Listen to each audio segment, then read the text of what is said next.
Hi, welcome back to this week's Sport on 7. This time last week, 6 of the top 10 ladies players began their quest to win the Dubai Duty-Free Tennis Championships. As the week progressed, we lost many big names from the WTA Tour, some due to injury, such as world number 1 Azarenka, and some due to bad form, such as defending champion Caroline Wozniacki, who lost to the eventual winner. Radwansha worked hard against German Julia Gorgeas in the final, beating her in 2 tense sets. For the loser, she'll be ruining many of those unforced errors, but delight for the winner. I'm just very happy, I really had a lot of tough matches here, so I'm just very happy that, I could close this match in 2 sets, yeah. Do you feel like you went out there and won that game tonight, or did Julia lose it with the unforced errors that she had tonight? Well, I think today it was just, very, very close. I think I was just better a few points, and, she was just playing great tennis today, and I think I was just a little bit better in the important moments, and just more consistent, and I think that's why, I won this match, but just very, very close. To number 5 in the world, your best yet. How can you get to the next step and beat the top 5? Well, I'm just very happy that for the first time I can beat top 5. But to have better ranking, I think I just have to play even better than here. So I'm just going to try to do that, and we'll see. A great atmosphere on centre court in Dubai tonight. Did you enjoy playing in Dubai? Yes, actually, I'm really happy that I had great support whole week. So just hope to come back here next year and to see the same crowd. Great stuff. Well done. Thank you.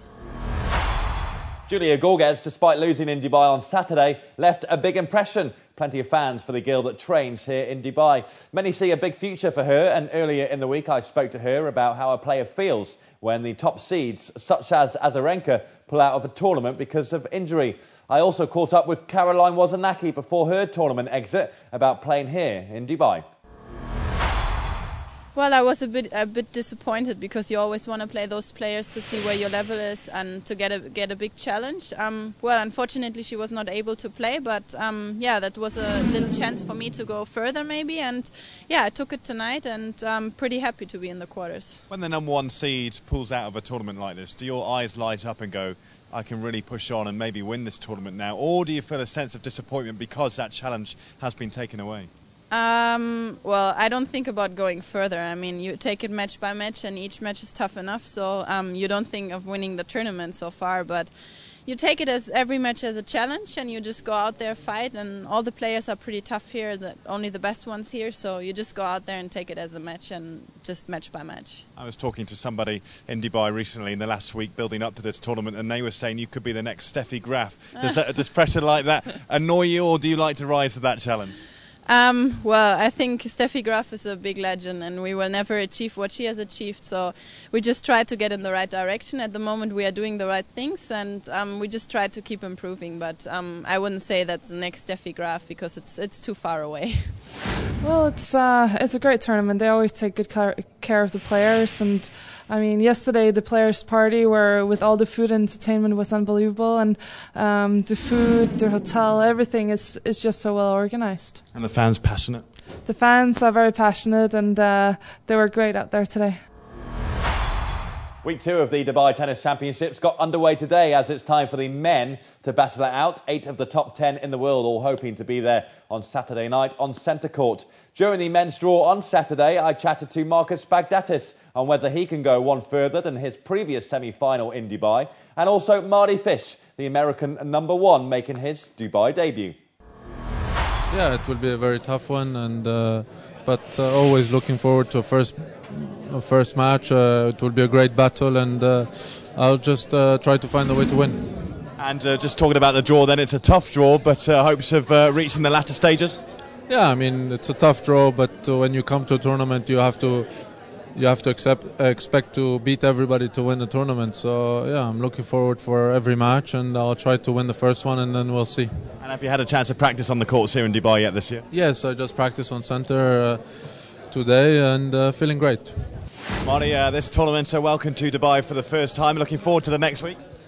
Absolutely, yeah. No, it's it's exciting to come here, and obviously I've never been here before, and certainly one of those places that that you want to come and visit and see. And obviously we have some work to do here for sure, and we have to work. And the latter stages of my career now, I can kind of put that in perspective and maybe enjoy where I am and appreciate what we're doing here. The new American number one, is this a tournament you love to come to put yourself up against those big players from around the world? Obviously 8 of the top 10 here this time. It's a great test. Yeah, I mean, this is the type of field you want to be a part of.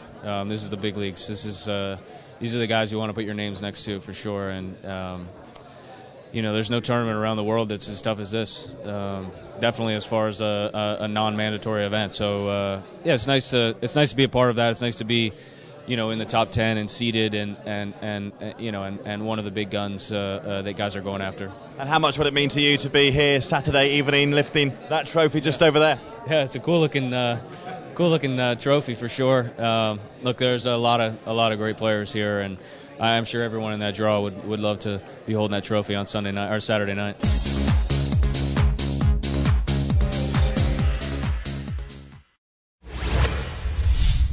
Let's start with football then, and a dramatic Carling Cup final ended with a Liverpool win. It needed penalties to decide the tie though, and an epic final at Wembley. It was 1-1 going into extra time before Liverpool made it 2-1, but Cardiff equalised in the dying seconds of extra time. Both sides missed in the shootout, but Liverpool pulled through to win 3-2 on penalties and enjoyed a first trophy in 6 years at Wembley. Staying with football, and in Group B of the Asian men's qualifiers for the Olympics in London in the summer, Australia are out. The first time they have failed to reach an Olympic Games in 17 years. The UAE just need 1 point from their final game to make it to London after that 1-0 win over Australia. And to rugby, and the Six Nations back in action over the weekend. Ireland came from behind to easily get by the Italians, 42-10 in Dublin.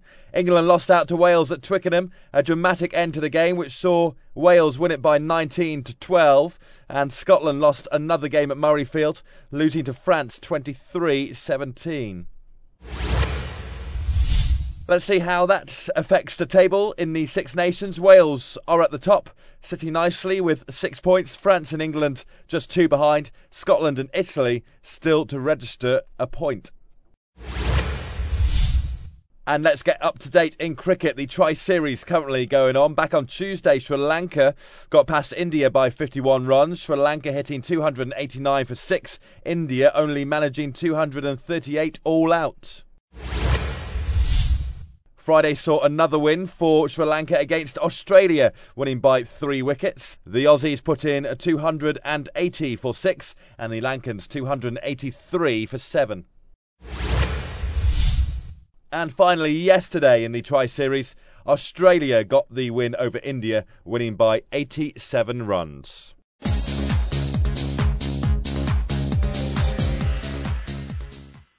There we go then, that's it for this edition of Sport on 7. You can get me on Twitter, Tom Bushell UAE, and I'll be back next Monday at 8 when we have Roger Federer, Andy Murray and Novak Djokovic on the show. And we'll be reflecting on what looks to be another brilliant week of tennis in Dubai. Until then, have a good week. Good night.